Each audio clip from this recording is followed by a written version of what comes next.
যে সমস্ত বিষয় সামনে কুষ্টিয়াবাসীকে নিয়ে করতে চান সবগুলো চলে এসেছে। বিশেষ করে আমার কুষ্টিয়ার সদর আসনের সবচাইতে একটা বড় দুর্নাম, এই কুষ্টিয়ার সদরে সবচাইতে বেশি হয় যেটা, তার নাম চাঁদাবাজি এবং দখলবাজি, দুর্নীতি আর সন্ত্রাস।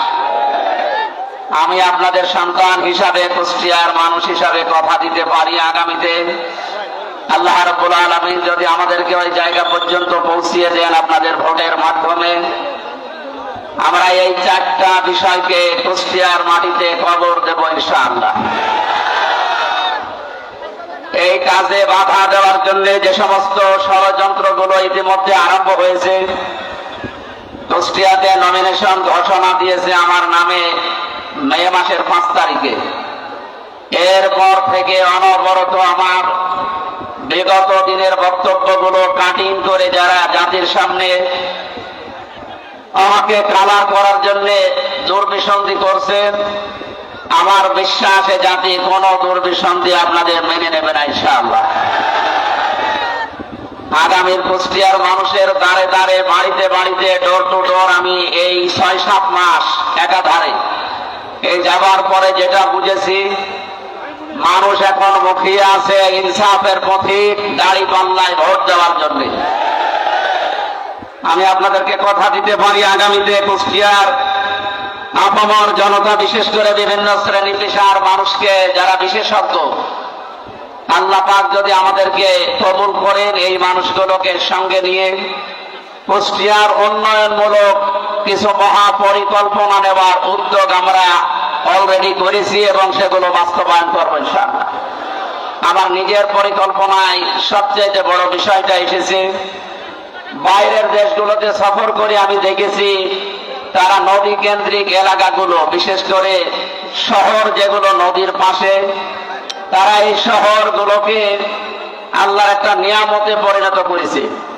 আমাদের কুষ্টিয়ার পাশে যেহেতু গড়াই নদী, আমরা চাই রানাখড়িয়া থেকে মেহেদিরুমি ব্রিজ পর্যন্ত এই যে বিশাল এলাকাটা, এখানে যদি টু লেনের রাস্তা এবং পর্যটন এলাকা গড়ে তোলা যায়, আমার মনে হয় কুষ্টিয়া দিন দিন একটা পর্যটন এলাকা হিসাবে খ্যাতি পাবে ইনশাআল্লাহ।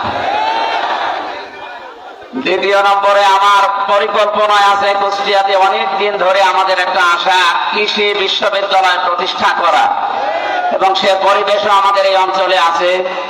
আমাদের সদর এবং এবি থানা মিলে যদি আমরা এটা বাস্তবায়ন করতে পারি, কুষ্টিয়ার চিনি কলটা যদি আবার চালু করা যায়, মহিনী মিল এবং চিনি কলে প্রায় 1100 বিঘার উপরে জায়গা সরকারি পড়ে আছে।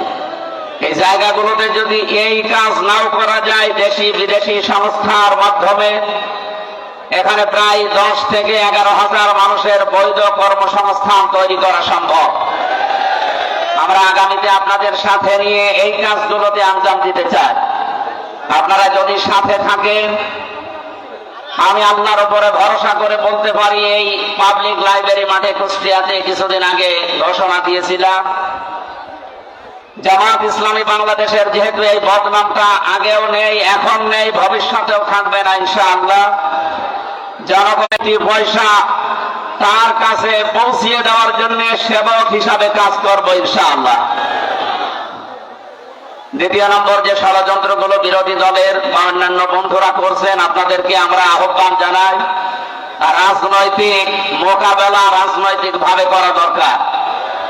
ষড়যন্ত্র করে মিথ্যা তহমত দিয়ে, আমার আগে এক ভাই বলছিলেন না যে মিথ্যা প্রপাগান্ডা ছড়িয়ে, বিশেষ করে তথ্য সন্ত্রাসের মাধ্যমে সাংবাদিক নামে কিছু হলুদ সাংবাদিককে তারা টাকা পয়সা দিয়ে কিনে কিছু মানুষের বিরুদ্ধে এমন ভাবে লাগিয়েছে, সাধারণ অনেকেই মনে করে এগুলো মনে হয় 100% সত্য।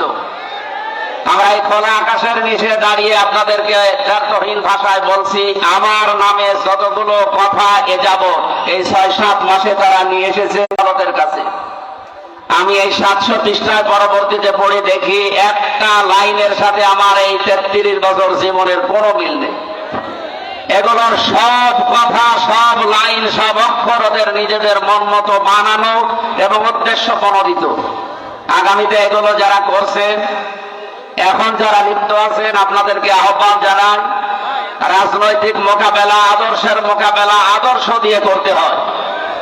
আমরা জামাত ইসলামী বাংলাদেশে আদর্শ অলরেডি এই 84 বছরে বাংলাদেশের মানুষকে দেখিয়েছি, এখনো তার উপর প্রতিষ্ঠিত আছি, আগামীতেও থাকবো ইনশাআল্লাহ। প্রাণ প্রিয় কুষ্টিয়ার ভাই এবং বোনেরা, কোরআনে কারিমের যে আয়াত আমি তেলাওয়াত করেছি আপনাদের সামনে, সূরা ফুরকানের 74 নম্বর আয়াতের শেষের অংশ, আল্লাহর ঘোষণা, ওয়াজআলনা লিল মুত্তাকিনা ইমামা। আমরা সবাই মিলে নামাজে বা মোনাজাতে একথা আল্লাহকে বলি, রব্বুল আলামিন তুমি আমাদেরকে মুত্তাকিদের নেতা নিযুক্ত করো বা বানিয়ে দাও।